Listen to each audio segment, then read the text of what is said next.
Welcome to the Women in STEM podcast, your go-to destination for exhilarating journeys through the triumphs and challenges of extraordinary women, shaping the world in science, technology, engineering, and mathematics. I am your host, Kelly, and together we will explore the stories of visionary tech CEOs, groundbreaking scientists, and insightful recruiters, and many more women, making this podcast a dynamic showcase of global talent. Join me as we unravel the stories behind their success, offering a first-hand account of their experiences and invaluable advice at every stage of their remarkable career. Get ready for a thrilling exploration of innovation, resilience, and empowerment as we amplify the voices of trailblazing individuals, breaking barriers and building a future where brilliance knows no boundaries. This is the Women in STEM podcast, where inspiration and knowledge collides to propel us forward towards limitless possibilities. So, welcome to the Women in STEM podcast. Would you like to please introduce yourself? Yes. Hi, Kelly. My name is Sheerah Kim. I am currently the head of ICT and Digitalisation at the city of Affoltern am Albis. It's a small city in Zurich, in the canton of Zurich. And it's just, it's been a privilege to go into this job. It's actually my first month in, so I can spill a little bit of tea afterwards, how it is. And currently, I'm also the executive board member of BPW Business and Professional Women's Association, which is an international women's association, a pretty old one. It's over 90 years old internationally, and it's been one of the first women's organizations that has received consultative status at the UN. So I'm doing a little bit of nonprofit work. I pursue a career in tech. But it hasn't been always that way, but I think we'll come to that later during the interview. Wow, that was a very bold beginning. Head of ICT. Wow. I'm just so curious to know a bit more about your journey and how you've been raised and how it was like growing up in Switzerland and how you end up becoming where you are now. Oh yeah, I mean, I love the fact that you brought it all back to a personal level. This is a very Swiss thing that got ingrained, I think, into me already to introduce myself with my job instead of who I am as a person. So thanks for bringing it back. Yeah. So I'm originally from Korea, but I was born and raised in Switzerland. And it's a little bit of a non-traditional story because my parents were originally they were musicians and they came to Switzerland because their LP producer was based in Bern in Switzerland. So this is how they ended up here. I've got two sisters. So I guess when it comes to culture, when it comes to food, I'm definitely Korean. When it comes to, habits, rituals, or behavior, probably a little bit more Swiss. And with regards to your upbringing, how did that impact your view on technology? And was it quite like a clear path for you growing? Absolutely not. No. And to be honest, I don't believe anymore in a straight path. I used to when I was young. But for Koreans, very traditional Korean upbringings, the path is always very straight.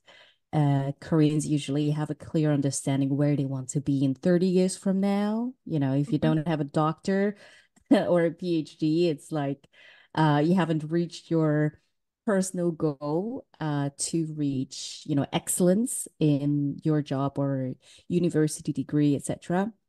But my parents weren't like that. I think just because they were already touring around as musicians, they kind of always wanted us to pursue whatever we're passionate for. And because my parents were very much into music, my dad used to produce music at home. So he needed to be, up to date with all the tech, all, from the whole transition from LPs to CDs to MIDI files to MP3.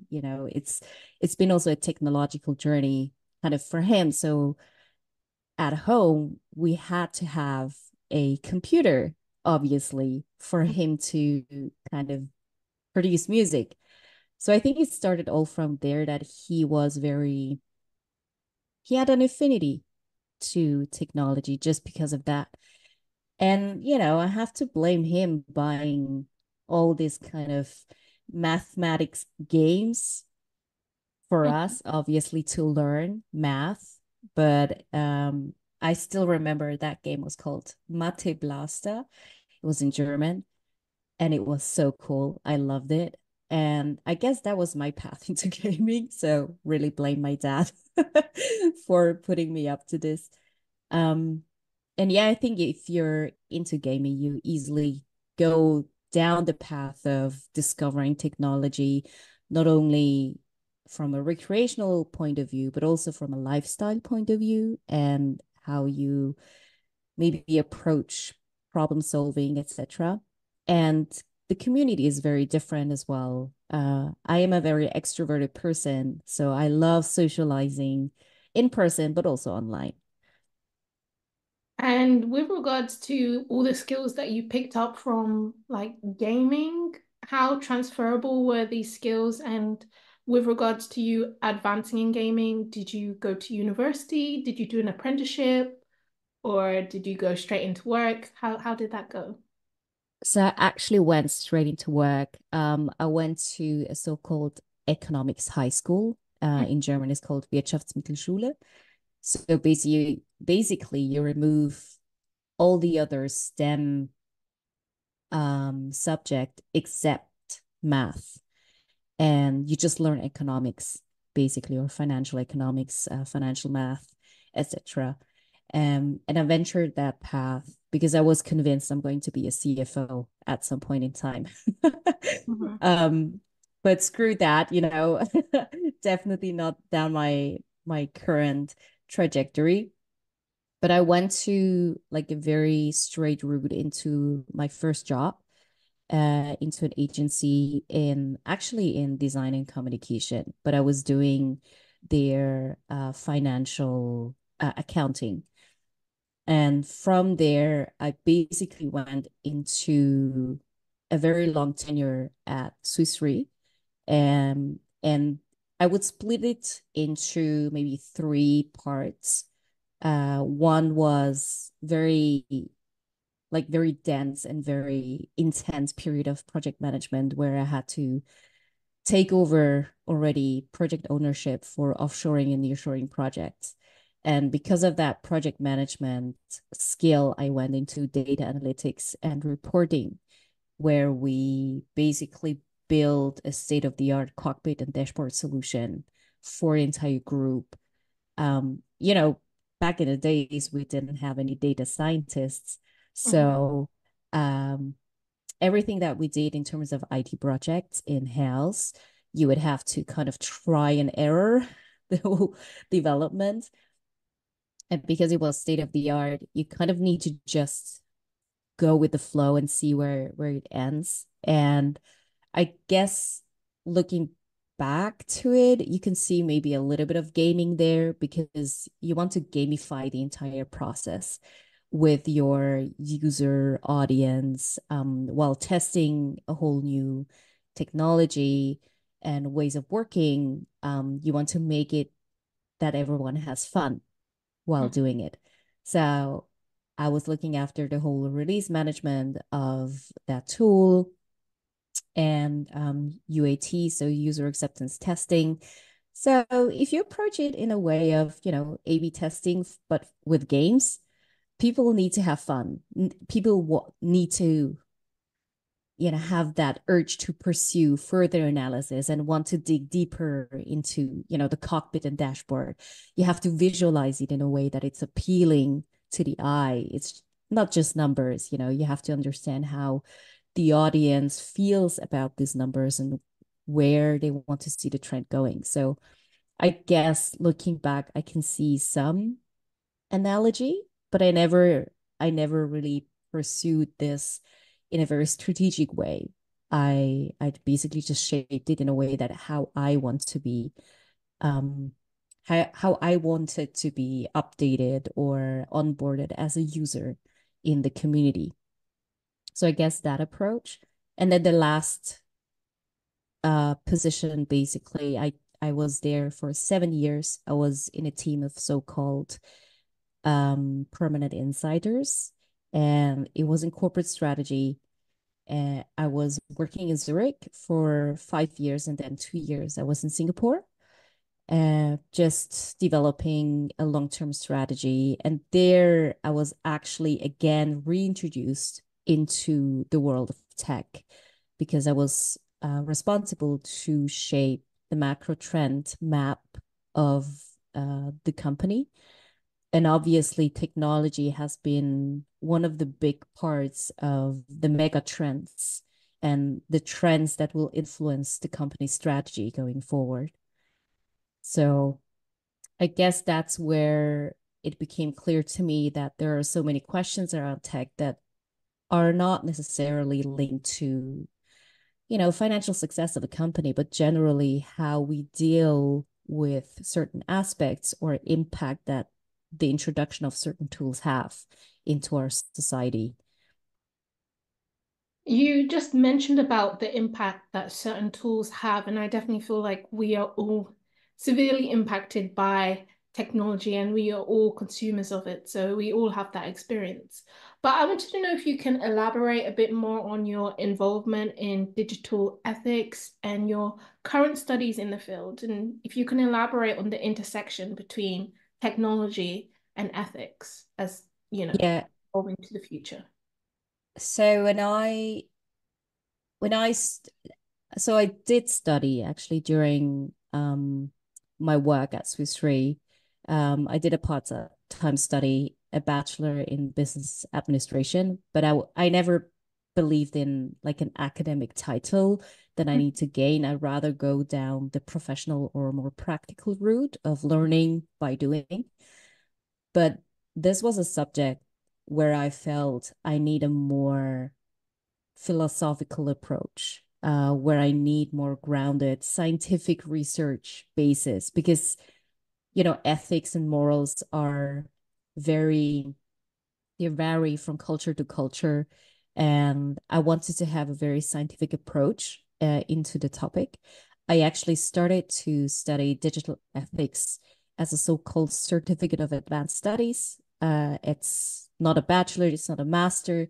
If you do complete three of these certificates, so for example, AI operations is another certificate, or AI leadership, with the three of those, you can get a master's. But I chose specifically that one because I I actually attended a hackathon organized by Girls in Tech, and there was the big question mark of how technology, or specifically responsible AI, will have an impact into society. And if we don't take care of it now, that it will get out of hand. And so I found it a very compelling. First of all, the speakers were compelling, but also the conversations I had with one specific person, actually, I recall, from Thomson Reuters, who is looking after data ethics in house. And she does it professionally. So I understood this is actually something that will also help me pursue my career in ICT or tech industry. When I started to study last year, I I basically just did it because I was interested. And so I wrote a paper on the ethical debate of AI voice tech in the gaming industry. So very close to my heart because one of the issues, or maybe, I mean, it's always a pro and con. Gaming, because it's such a recreational topic, people really don't care, Mm. you know, in the wider scale of things. People just, say it's gaming. It has no major impact. But first of all, it's a huge industry. Second of all, uh, a lot of data has been always collected in the gaming industry to influence other commercial decisions. And so I just wanted to highlight a little bit of the moral behind maybe more the gaming community, but also the game publishers, which are huge industries that collect currently, I mean, since a couple of years already, for example, Riot Games, a famous game publisher, um, is already collecting voice data on a regular basis from all their gamers. So I what I want to make sure is that people, especially parents, are aware of that, because the gamers who might be a little bit at a younger age, I mean, who really reads through terms and conditions, basically just accept, and then you enter the game. But there it basically says that they will collect the voice comms and they will use it to train their AI, their voice AI with it. And because voice is a so-called biometric identifier, so it's like very sensitive data, and it is supposed to be protected now with the AI Act in Europe. There is no enforcing it. There is no enforcing this with the companies. So I feel like having an ethical debate is very important, just to create awareness in the user community, but also with the community who maybe is not involved at all in that scene. And for this year, because I've started to work in government administration, I'm more focusing on the, let's say, the argumentation of ethical legitimacy of using generative AI in government administration. So I'm not sure if you are aware that currently in Switzerland, there is no clear guidance whether government administration should or should not use generative AI tools. Mm. The wider population does, and everyone else who has somehow access to it does use it. But there has been an apprehension from the government to really promote this. From a regulatory perspective, is a very, very sensitive topic.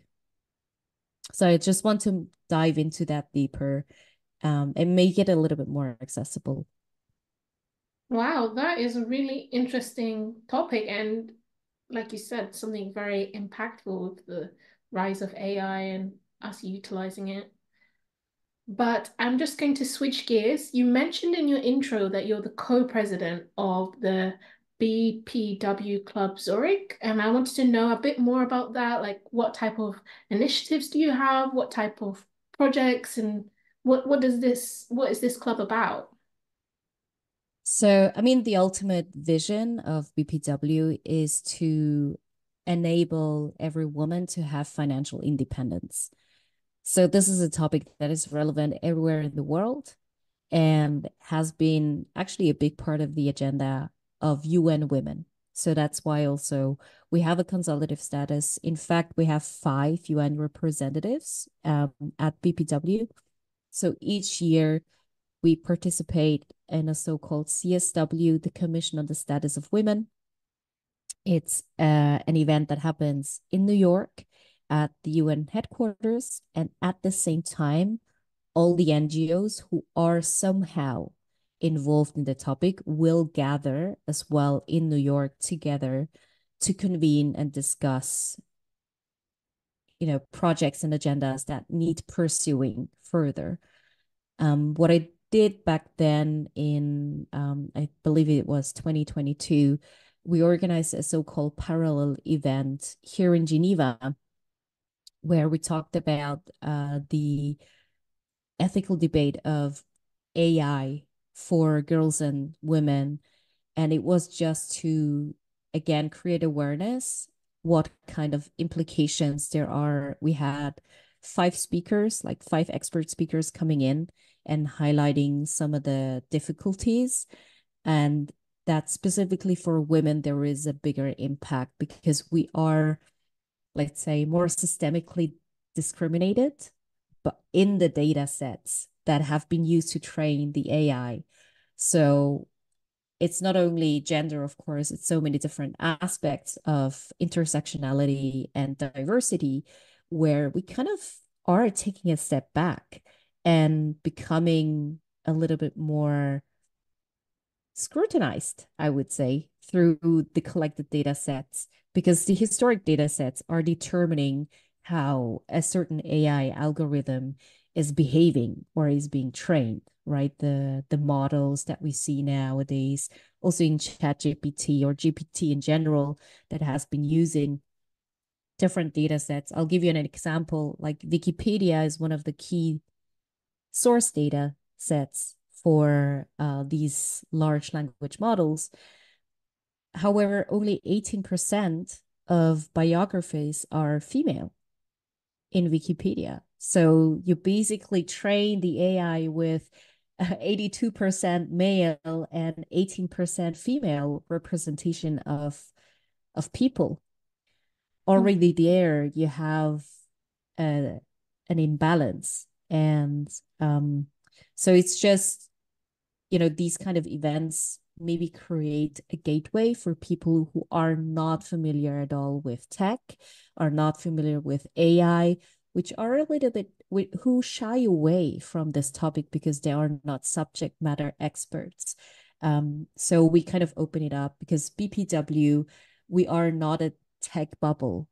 And this is something that I find is very important, that you find a more diverse, a more pluralistic bubble with amongst women ourselves.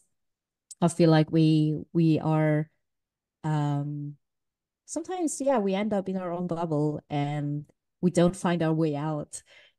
And also amongst women, I feel like diversity is so important to embrace and to remain inclusive. Mm-hmm. And maybe some of the future events that we'll have at BPW, just to highlight also the diversity of topics. In May, we have an event in Zurich where we have Julia Panknin, who is very, very well known for her parental burnout story. So she's a burnout survivor, and she is one of those who speaks openly about it in papers, in magazines, in news articles like Tagesanzeiger or LX. So she finds formats where she speaks openly about it. So we invite her over as a speaker, or we have again more from a, let's say, nature inspired topics where we've go all the way into sustainable finance, or just in general how we deal with sustainability with all the development we have in AI and tech. So we kind of bring it back to a topic that is relatable to everyone.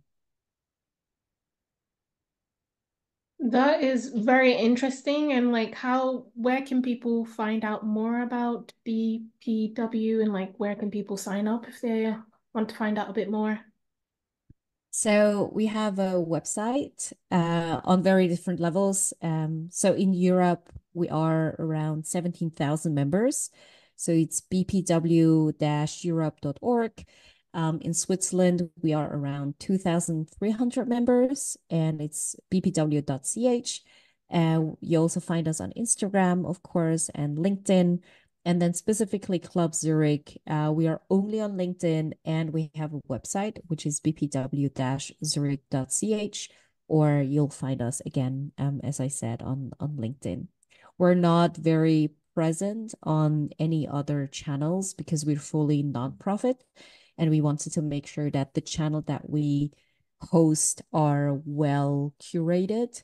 And because our like demographic, let's say, distribution of BPW is between 22 until 95. So our oldest member is 95 years old. Oh, wow. And we're very proud of that because it gives you that vast knowledge, but also there are so many intergenerational topics that we need to address that can be covered in this realm in that sense. And I have another question that I wanted to ask you. I feel like your story is super interesting, and one of my favorite aspects of having a podcast is getting to interview lots of different women and hear their stories and hear how different it can be. I wanted to ask you what advice and practical steps or strategies you would recommend for a woman that wants to get into the tech field. I would say, so for me, it was really to attend these events by, Girls in Tech, Women Plus Plus, Women in Tech. There are so many, Digital Switzerland, that are very accessible and very low cost. And just to get a sneak peek, get to know the people, get to know the community. But I guess it all starts from reading or listening to podcasts and getting this bite-sized knowledge and nuggets of topics that interest you. And let me just tell you, being in tech, so I'm head of ICT and digitalization. I have nothing to do with coding. I'm not using Python. I don't have to, go down um GitHub and search for source codes. This is nothing in my daily work. In my daily work, I have to apply project management. I have to apply um, a more, let's say, I have to apply more a strategic or tactical toolkit in order to map the world out and see, okay, these are the topics that might be relevant for me and my company for the next 1 to 3 years. What are the midterm steps that I need to take? I have a budget to take care of, and I have to see where do I want to invest. Is it more, into is it into AI tools, or do I just want to make sure that our current operating platform is working just fine? There are so many more operational and more hands-on topics that are, I think, not the maybe not the image of tech that people have in mind. It's not always, someone in a hoodie who's a programmer sitting in front of the computer. um, it is a day-to-day job that needs to be done as well. Someone who does the project management, who asks the uncomfortable questions in board meetings, who's taking care of, the ethical questions or the moral questions by design, or if you do a user experience journey. For me, that's so essential to tech. There are so many aspects to that. So I think you kind of need to attend these events to get to know the full spectrum of jobs and opportunities, and just reach out to people on LinkedIn. To be honest, I always or almost always get an answer if I just, ping someone up and have a question to their post or LinkedIn article, and I say, "Hey, I read this. Can I have you for a virtual coffee?" I usually get a yes. So just reach out to people. And speaking about reaching out to people, how can people reach out to you? I think, I used to be very social media shy. I didn't have a Facebook account until I had to from a BPW standpoint. I didn't have a Facebook account until like 2019. So I was a very late user of social media. So for me, I think best to reach me through LinkedIn, because that's the channel I'm really maybe curating a little bit more, where I actually read the messages. Um, or the very old school route, sent me an email. And uh, I usually don't like to I don't like to communicate my other channels like Discord or Instagram because I like to keep that private. Mm-hmm. Yeah. So best reach me on LinkedIn. Great. Thank you so much for coming onto the podcast. Are there any last words that you would like to say to the viewers? No, I mean, thank you for tuning in and thank you for listening to Kelly. I think you are doing a wonderful job. I love your podcast. I love the work that you do, the time you invest to really, get a very diverse group of people to talk on your podcast. So I love the work you do. And definitely, I mean, also follow Kelly. And thank you for your work. I appreciate it. Thank you. Thank you to the amazing guest host speaker, and thank you for listening to this episode. Please make sure to follow the podcast and to follow me on social media at Kelly_engineer on Twitter or Instagram. As well as please make sure to check out our new YouTube channel called Women in STEM Podcast to see our latest episodes visually. Until next time, bye!